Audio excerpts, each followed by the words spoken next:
তুই করছে, তোর বাপ করছে, তোর দাদা করছে, এটা আলে কেন? তো খাওয়ার জন্য তার একটা অজুহাত লাগে। আমাকে কি মরে প্রমাণ করতে হবে যে আমি বিএনপি বিরোধী, আওয়ামী লীগ বিরোধী অথবা সরকার বিরোধী? সাংবাদিকতা ডক্টর ইউনূস আমার উপর হ্যাপি। ওনারা চামচারা মনে করে যে আমি সরকারের ক্ষতি করতেছি।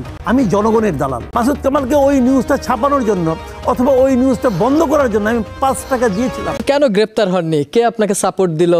বা ডিজিএফআই সহ অন্যান্য যে সংগঠন ছিল তাদের সাথেও কি আপনার খুব ভালো সম্পর্ক কিনা, যে কারণে আসলে মাসুদ কামালকে উঠিয়ে নেওয়া হয়নি? গত 15 বছর 15.5 বছর ছিল আওয়ামী লীগ ক্ষমতায়। এই সময়ে অনেকেই তার বিরুদ্ধে লিখেছে, সরকারও অনেকের বিরুদ্ধে অ্যাকশন নিয়েছে। নেয় নাই তা না, নিয়েছে। কিন্তু সরকার যখন অ্যাকশন নেয় না, যেমন আপনার উদাহরণ দিয়ে বলি, ওই যে নেকড়ে এবং মেষশাবকের গল্প শুনছেন, সেখানে মেষশাবককে নেকড়ে এমনি খেয়ে ফেলাতে পারে। তাহলে ওটা বলে কেন যে তুই আমার জল ঘোলা করছিস কেন? তুই করছে, তোর বাপ করছে, তোর দাদা করছে, এটা আলে কেন? তো খাওয়ার জন্য তার একটা অজুহাত লাগে, ঠিক আছে? এই ধরনের অজুহাত তারা সবসময় খুঁজে, অনেকে ডেকে নিয়ে ধমক দেয়। আমাকে মাঝখানে একজন বলছিল যে সাগর উনি তো নিহত হলো।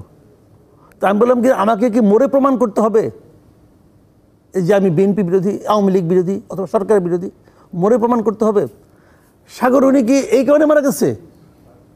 এটাকে উদ্ঘাটিত হয়েছে, আপনি ধরে নিচ্ছেন যে সাগর উনি। আচ্ছা, যখন আপনি ধরে নেন তখন আমি আপনাকে প্রশ্ন করি, আচ্ছা ভাই কোন নিউজটার জন্য, কোন ভূমিকার জন্য বলেন তো?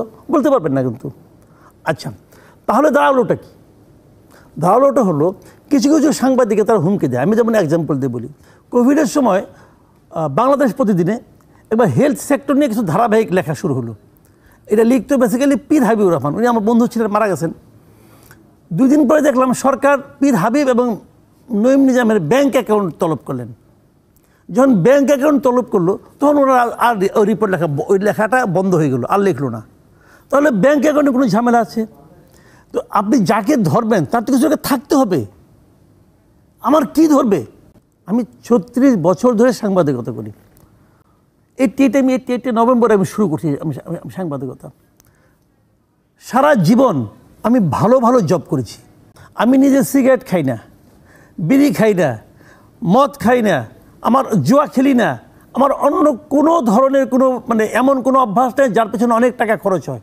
আমার কোনো গাড়ি নাই, আমাদের গাড়ি চড়তে হবে, গাড়ির তেল রাখতে হবে, ড্রাইভার তাও নাই, তাও আমার খরচ মোটামুটি কম।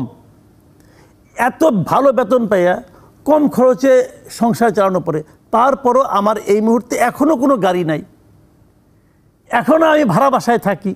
কথাগুলো খেয়াল করেন। তার মানেটা কি? তাহলে আমি টাকা কী করি? আমি টাকা কিছু করি না।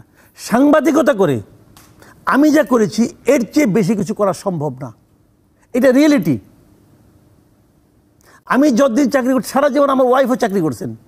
সাংবাদিকতা করে এর চেয়ে বেশি কিছু, ঢাকা শহরে থেকে এর চেয়ে বেশি কিছু করা সম্ভব নয়। যারা করেন তাদের প্রতি চোখ শুরু করে তাকাতে পারেন, তাদের প্রতি সন্দেহ করতে পারেন। সবগুলি ব্যাংক অ্যাকাউন্ট যে চান আমাকে বলেন, আমি অ্যাকাউন্ট নাম্বার দিয়ে দিই, যে চেক করেন।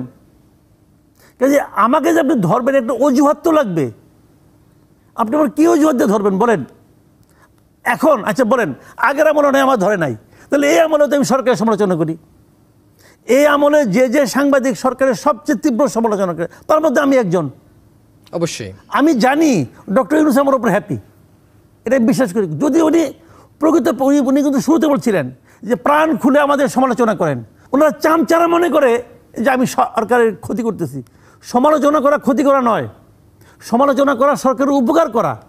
আমি সরকারের সমালোচনা করি, আমি আওয়ামী লীগের সমালোচনা করি, আমি জামাতের সমালোচনা করি, আমি বিএনপির সমালোচনা করি, আমি এখনও বিএনপির সমালোচনা করি। তাহলে আমি কার দালাল বলেন আপনি? আমি জনগণের দালাল। এটা আমি বুক ফুলিয়ে বলতে পারি। ভাই গোয়েন্দারে ভাই, আমার যে কোনো একটা, আমি চ্যালেঞ্জ বললাম আজকে ভাই, বেশি বেশি দরকার নাই, 5 টাকা, অনলি 5 টাকা আমি চ্যালেঞ্জ দিই যে আমি কারো কাছ থেকে 5 টাকা নিয়েছি প্রেশার দিয়ে অথবা নিউজ করে দেওয়ার জন্য অথবা ব্ল্যাকমেইলিং করে। আচ্ছা, অন্যরা না হয় জানে না, টাকাটা আমাকে যিনি দিয়েছেন উনি তো জানেন। অবশ্যই টাকাটা যিনি দিয়েছেন তিনি তো জানেন, থাকলে জানার কথা। আমি তাকেই চ্যালেঞ্জ করতেছি, ভাই আপনি বলেন।